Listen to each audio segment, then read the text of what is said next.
You awaken to the cold, sterile air of a forgotten chamber, the metallic tang of fear thick in your throat. Before you, two soundproof glass cells illuminate the horrific truth. In one, your child, bound and gagged, eyes wide with a silent scream, a slow-acting poison dripping into their fore.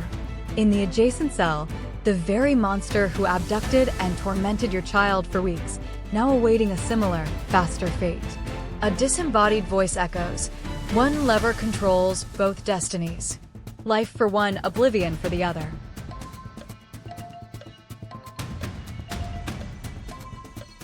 Who deserves salvation from this wretched existence? Who lives and who, by your hand, dies? Can you look into the abyss without it looking back?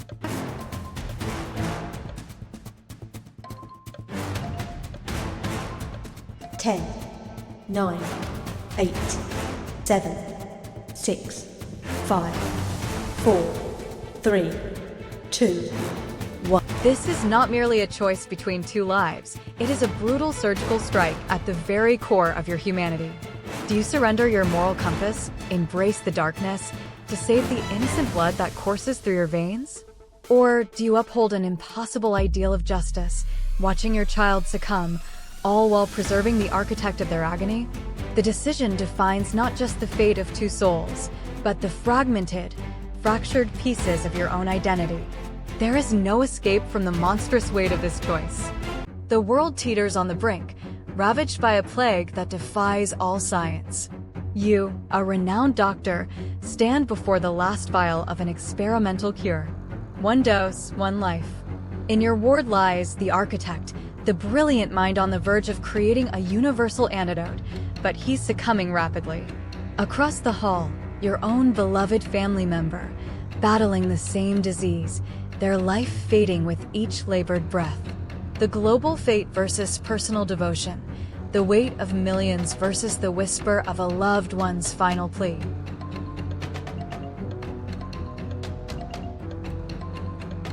Do you condemn your family to save the world, or doom humanity for the sake of your own? Whose life holds greater value in this cruel, final calculus?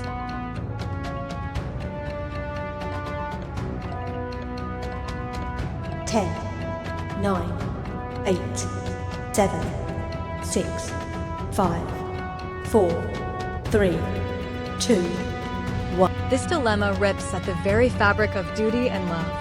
It forces a collision between utilitarianism, the greater good, and the primal, undeniable pull of familial bonds. To choose the hero is to become a martyr in your own home, forever haunted by the face of a dying loved one. To choose family is to become a pariah, should humanity fall, burdened by the silent screams of billions. Either path leads to an inescapable hell of regret and self-recrimination, etching an indelible scar upon your soul that time may never heal. Deep within a collapsed mine shaft, your small band of survivors faces the ultimate horror: starvation. Days have turned into weeks, hope into a distant, mocking echo. Supplies are gone. One chilling realization dawns: to ensure the survival of the majority, one must be sacrificed. Among the group are two children, a quiet orphan you've sworn to protect, and your own flesh and blood, too young to comprehend the grim reality. The eldest survivor, eyes hollow with despair, produces a single, loaded revolver.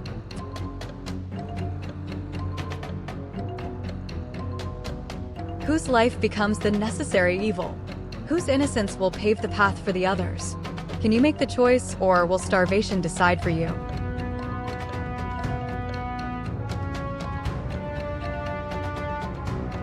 Ten, 9, 8, 7, 6, 5, 4, 3, 2, 1. This is the true test of primal instinct versus enforced morality, a horrifying descent into the Hobbesian state of nature. To choose the orphan is to betray a trust, to sacrifice a child who has already lost everything. To choose your own is to commit an act that defies every parental instinct, shattering the very core of who you are. This isn't about saving, it's about condemning. The act of making this choice, regardless of the outcome, forever marks you, warping the lens through which you perceive survival, humanity, and the cost of every breath thereafter. You're a top intelligence operative on the cusp of preventing a catastrophic global attack. The only key to unraveling the plot lies in a hidden, unimaginable truth.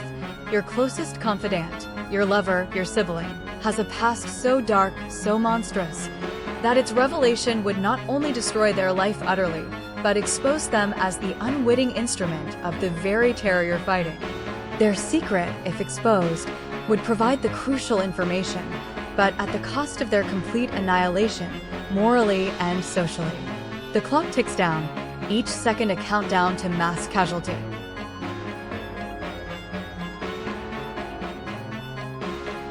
Do you shatter the world of someone you cherish, exposing a horrific truth that makes them a pariah to save countless strangers? Or do you allow silent destruction for the sake of a bond? 10, 9, 8, 7, 6, 5, 4, 3, 2, 1. This dilemma forces you to confront the very nature of loyalty, love, and the greater good. It's a psychological maelstrom where personal ethics collide with global responsibility. To expose them is to become the ultimate betrayer, an executioner of spirit, yet a savior of nations. To protect them is to prioritize a singular, albeit profound, connection over the lives of millions, condemning yourself to live with the weight of unspeakable tragedy. This choice doesn't just decide fates, it fundamentally redefines your capacity for love, sacrifice, and the haunting meaning of consequence. You are a military commander, deep behind enemy lines. Your mission, to deploy a device that will prevent a global, bioengineered catastrophe. The catch? The only location capable of stopping the threat is beneath a small, isolated, and completely innocent village, untouched by the war, its inhabitants living simple, peaceful lives. Activating the device means vaporizing the entire village, men, women, children, erasing their existence in a flash of blinding light. Refuse, and billions worldwide will perish. Your finger hovers over the button, the distant laughter of children echoing in the silent night.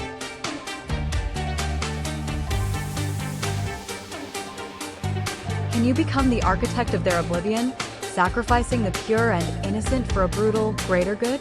Or will you condemn the world to preserve a handful of souls?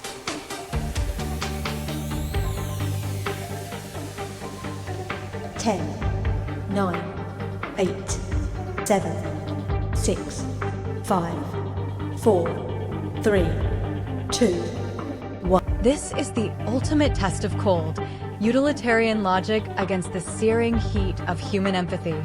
It demands a choice between an active, horrific act of mass murder and a passive, yet equally devastating, global annihilation. The psychological scars of choosing to sacrifice the innocent would haunt every waking moment, every breath taken, a silent scream forever imprinted on your consciousness. Yet, to choose an action is to bear witness to a world consumed by your failure. This is not a choice for heroes. It is a crucible that forges monsters from men, regardless of the path chosen.